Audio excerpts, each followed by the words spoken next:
Hello, everyone. Welcome back to the AAS YouTube channel. And this is part of the good stuff. This is the AAS Journal Author Series. And I am very happy to have Vanessa Yanza with us today. Hey, Vanessa. Hi, Frank. Thank you for inviting me. It's a pleasure to share about this great work. Well, thank you very much for agreeing to talk about your very lovely article, which we'll get to in a minute. And Vanessa, where are you at? What's your geolocation? Currently, I in Morelia, Mexico, but I'm from Colombia. Okay, very nice, very cool. What's your current position there? Are you a grad student, a postdoc? I studied my PhD. Very good. Okay. How many more years do you have? I am the 1 year and a half. Oh, very good. Well, I look forward to calling you Dr. Yanza soon. Very good. Very cool. It is July 6th of 2022 as we shoot this, and I imagine that summer is in full swing in Mexico City. Yeah? Yeah. Is it the rainy season? Is it also the rainy season in Mexico? Yeah, same thing. These days are very rainy because the hurricanes or storms, like from the Pacific Ocean or Atlantic Ocean. Yep. It's very rainy. We get the same thing in Phoenix. We get the Gulf of Mexico moisture coming up, and so this is actually the rainy season. So it's the same situation. Very cool. And Vanessa, what do you like to do for research? I studied the compact radio sources in star-forming regions. Especially, I am studying the massive star-forming regions in our galaxy. Cool. And the compact sources are the stars information. Very cool. Very nice. It's going to be part of an awesome PhD thesis. Thank you so much. Thank you. And that is going to bring us to this very awesome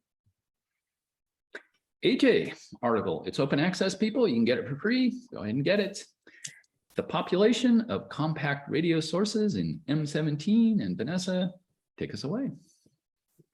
Yeah, so this paper is specifically, we studied the region M17 and we cataloged different compact radio sources in this region.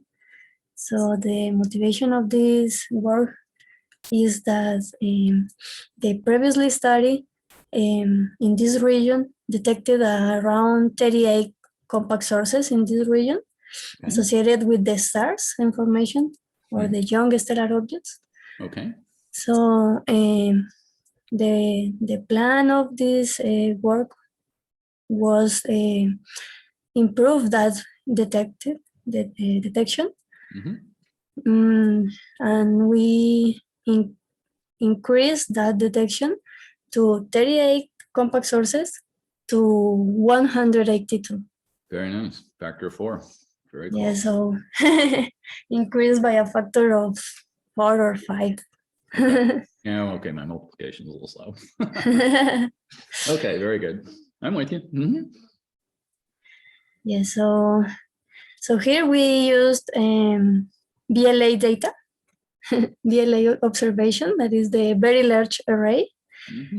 It's an interferometer located at New Mexico in United States. Yes. So we observed the M17 region, that is a giant molecular cloud located at around 2 kiloparsecs from us. Also in this, in previous studies, we see that these regions has several natures around young stellar objects. So we can find, for example, the thermal emission due to free emission from objects like OB stars that ionize the neutral hydrogen, or protoplanetary disks, ionized, jets from material ejected by a low mass star. Or on the other hand, we can find non-thermal emission. Here we can find objects like gyrosynchrotron emission due to low mass stars that have a strong magnetic field. Okay. Or synchrotron emission from the collision winds of binary massive stars. Okay. Yes. Very good. So here we study the region, the compact sources in M17 region in order to characterize the nature of those sources. Good. I'm with you. Okay, so in the observation that we used, we obtained the observations from the Very Large Array, that it's the interferometer in New Mexico, using the more extended configuration, the highest angular resolution, that is the A configuration, yes. And we used the X-band, that is a frequency between 8 to 12 gigahertz, exactly. So here we obtain a total map that have a field of view of around 5-6 arc minutes. Okay. So nice. We can see after the calibration and all the processes. There's processing. in this data, that we obtain a final map that here we can see the figure 1. Figure 1. There. Yes.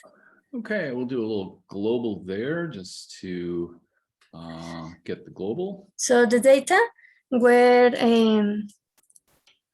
taken in 3 epochs. And here we are seeing the combined map.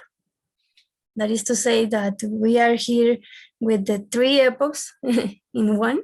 Okay. And this is the final map that we obtained. So for extracting the sources, we used also a software to obtain the extracted sources. So, and we obtained 12 extended sources that are filamentary or with irregular morphologies, etc.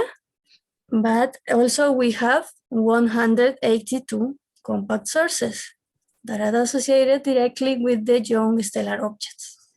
So the orange boxes are the extended sources? So yes. Okay. So here, in the boxes, we can find the the position of the extended sources, and the circles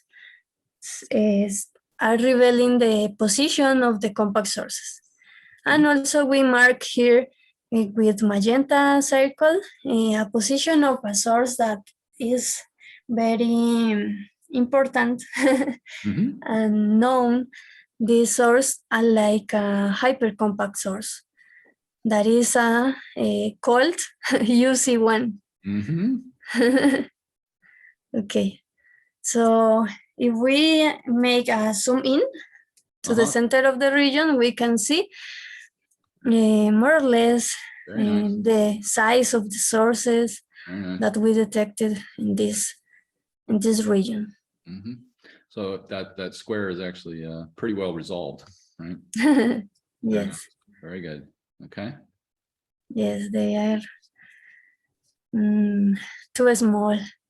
The resolution of this observation is around 0.2 arc seconds. Okay. Okay. Good. Okay, so we cataloged these sources, as we say, and then we obtain different parameters in order to characterize them. Okay, so here in this equation, we obtain or calculate the force detections that we can obtain in these observations, and we can calculate also the extragalactic sources. So we obtain here a maximum number of 5 sources as extragalactic sources, and also we obtain 5 as a maximum of false detections. So we can see here that almost all the sources that we cataloged are belonging to the region. Yes. Belong to the region. Okay, so we published this final catalog, and we can see the different parameters in the appendix that we can see after. So yeah, we'll just slide down real quick as long as we're here. So we got a very lovely catalog of M17 sources, and very nice. Okay, so the radio, whether we got. Yes, so here we can see all the sources that we detected as compact sources, because we focus in the compact sources. And here we can see the position in right ascension and declination, the fluxes, peak flux and the integrated flux. And also we can see the counterparts, their wavelengths. Very cool. Very nice. Very nice. Okay. And we'll slide back up to where we were when we mentioned that. So we got the final catalog, Blobcat. Yeah, so I would like to mention that, for example, as a background in Orion, the sources, the compact sources were studied in the Orion Nebula using VLA data also, but they detected a lot of sources, 556 sources in total. Okay. But remember that the Orion Nebula is at 400 parsecs. So it's 5 times more closer than M17. Yes. So okay. Here in the table 2, we also show the parameters, but to the extended sources that we detected. Okay. Also the fluxes, and here we publish the area. Okay, so using the Gaia counterparts, we also using the parallax that they reported, we obtain the distance to those sources and obtain some sources that are foreground sources. That is to say that they are closer than the cloud. Okay, so these sources are discarded to the future analysis. There you go. I'm with you. Okay, so several things that it's important to know is that the study of spectral index, variability, and circular polarization can give us information about the non-thermal emission. Yes. Because the non-thermal emission, the sources that have non-thermal emission are very variable, has an spectral index negative in general, and have also the circular polarization. So these 3 parameters give us information about the non-thermal sources. So here we characterize our sources in non-thermal sources. And an important to note here is that we obtain several sources with variability. Okay.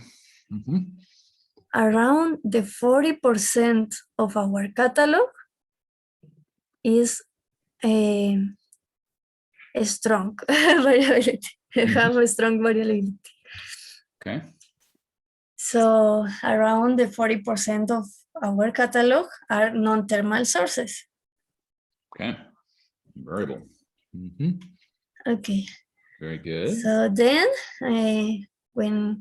when we characterized the sources, we compared with other regions, other populations obtained or previously studied in, for example, Orion and NGC 6334 Okay. D12. Okay, so here, slide down, please. And there we go. the next, okay. Here is this table shows the variability in the 3 different epochs of our catalog, and the sources are highly variable sources. They are rapid variable because they change in the order of days. Yeah. And the variability is highly variability because their fluxes change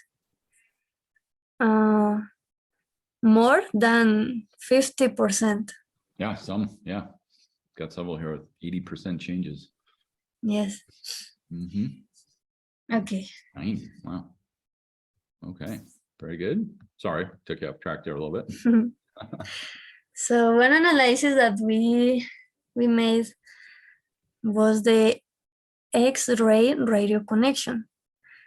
This relation was studied by Goodell and Benz, and they obtained a equation that was studied by different stars population. First for main sequence stars, then for pre-main sequence stars, and the value of this equation too, of the value of the kappa was minor than 1. Always was minor than 1. Yes. So, okay, we made this analysis for different for our catalog, obtaining the sources that have counterpart in X-ray. Okay. So let's see the other figure. The next figure. Next one, sorry. Yes.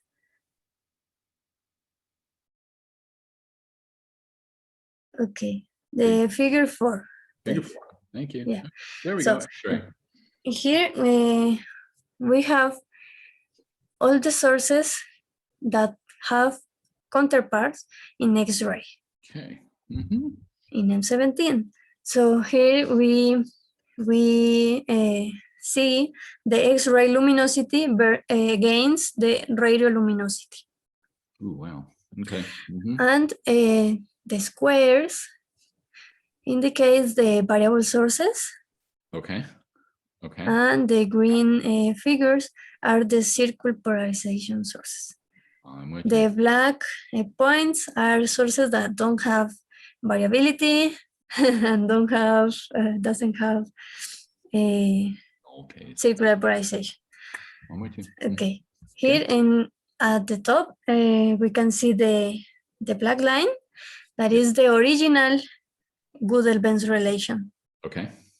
And the blue line is our fit, Okay. our fit to our sources. Mm-hmm. But here we obtain that Okay. there is not a good correlation between these luminosities. We also obtain that the correlation coefficient is too low. So Okay. we can see at some equations, maybe at the before page, I don't know. Oh, sorry. Figure 3, figure 2. Okay. Yes, I here at the left. So slide down a little. Okay. Sorry. Here. Okay. Okay. The question at the left. Got it. Okay. Okay. This is our Okay. fit to this figure. So here we can see the correlation coefficient R. That is a 0.15. It's a very lower, very low value. Mm-hmm. So it's not a good correlation. Okay. But this correlation, Gödel and Benz worked with non-thermal sources or confirmed non-thermal sources. In this case, maybe the black points are other natures. We don't know. Okay. Because some of them have variability and circular polarization, but others don't have. So, Okay. so we make this relationship, but using the data in Orion. Okay. Okay, so let's see the next figure. Next figure. So that was figure Yes. 3. The next figure, no, the figure 5, I think. 5, right. Okay, so here was our thing. There was our lines, black ones, and figure 5. And here's the comparison. Okay, here we obtain. I'm with you. Okay. The same relation, but using the points or the sources detected in Orion. Okay. So in this case, we used only the sources that have observed with the BLBI technique. Okay. That is the very long baseline interferometric technique. This technique is especially detects the sources with zero synchrotron emission. That confirms that those sources are non-thermal sources. Okay. So we make this relation and make the fit to these sources, and the relation improve. The correlation, the coefficient correlation improve also. And here in the stars, in red stars, we can see the M17 sources that have variability or polarization. So here are the non-thermal sources. And they are at the same region that the Orion sources. So this indicates that it's possible that the nature is the same. Right. Good. Good. Okay. This is one of the analyses that we made. Cool. So we can follow with the next. We made a relation with the luminosity. So, so we cover those. You want to go to the next figure? Okay, low down. Okay, down we go. I'm gonna go figure 6. Yes, here. Figure so 6. We obtain, yes, in the figure 6. Here we compare the radioluminosity distribution of M17 with other regions like Orion or NGC 6334D2F. Okay. So here we see the number of the sources against the radioluminosity in different ranges. So here M17 is in red blocks. Yes. And Orion is in blue blocks. And NGC is in green blocks. Yes. Also, the line is revealing the limit detection or the luminosity. The minimum, I don't know, the minimum detection in flux of one source. Got it.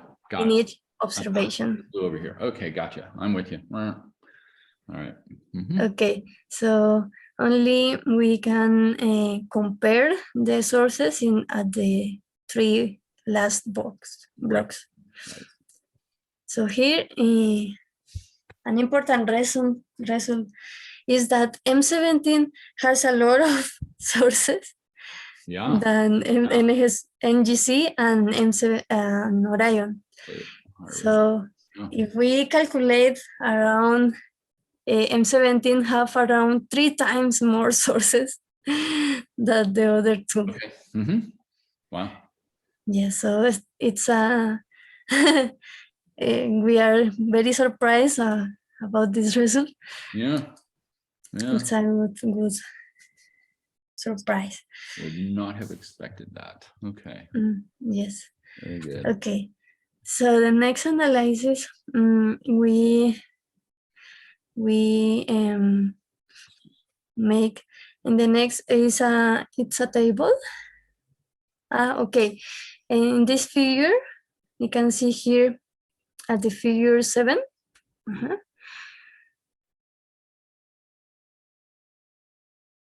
Okay. We can see here more or less the distribution, the spatial distribution of the sources. Here in black, in white stars, we are seeing the undefined sources. Okay. And the pink stars are the non-thermal sources. Okay. Okay, but it's not very clearly here in the image, so we made a analysis about this. So in the next table, let me see, table 7, I think. Yeah, table 7 is right down here. Yeah. Okay. Yes. So here we studied the spatial distribution of different sources. In this case, we have all sources, the gyrosynchrotron sources and determined sources. Okay. And we made this analysis also to Orion Nebula. So here we obtain the all sources, BLBI sources that are related with the gyrosynchrotron, and non-BLBI, that is the undetermined sources. Okay. So here we made the different fitted. Yes. Okay. And here we can see some parameters. So if we see in the major axis and minor axis for Orion, there is not a good, it's not a difference, a significant difference between this distribution. While for M17, it's a minor difference, but exists. Right. Okay. There is some difference between the gyrosynchrotron sources So, and undetermined sources. yeah. What is the, some of the numbers are bolded? Why is that? Just curious. Like 36, Okay. 3.4 is bold font. Does the bold font mean anything? No. Okay. Just came in. Maybe it's a Yes. error. Understand. Understand. Okay. Very cool. So, a last analysis that we made is that in the source UC1 that was reported previously in previously studies, here UC1 is a closer to the arc shape that we can see on the left image. Yes. And and if we zoom in at the UC1, we can see at the right panel here in contours are our observations.